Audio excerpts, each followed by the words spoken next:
যে কটা cinema release হয়েছে খুবই, দুটোর কথা যদি আমি বলি তাহলে তুমুল জনপ্রিয়, বা দুটো আলাদা জনরা ছিল, আলাদা ভক্তকুল ছিল। তো যখন অন্য একজনের ভক্তকুলেরা বিভিন্ন মন্তব্য করে তখন সেটা আফরান নিশো কিভাবে হ্যান্ডেল করে? হ্যান্ডেল না, আমার কথা বা হচ্ছে অ্যাওয়ার্ড পাওয়া নিয়ে অনেকেই অনেক মন্তব্য করেছে, তাদের উদ্দেশ্যে কি বলবেন?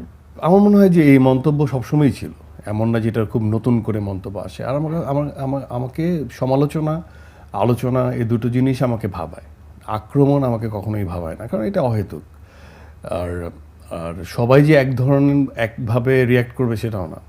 সো আমি আসলে এখন ওয়ান কাইন্ড অফ এই সেলিব্রেশন মোডেই আছি। আমি যে ওগুলো নিয়ে খুব বেশি বিচলিত বা বিব্রত বা ভাবছি তাও না। তো আমার কাছে মনে হয় যে এটা খুব ভালো। কিছু মানুষ কিছু কথা বলবে এবং তারাও হয়তো বা কনসার্ন। সো আমার কাছে মনে হয় যে এই যে কারা আলোচনা বা বিতর্ক বা বা বলবো আক্রমণ যেটাই হোক না কেন সেটা করে কারা, যারা কনসার্ন,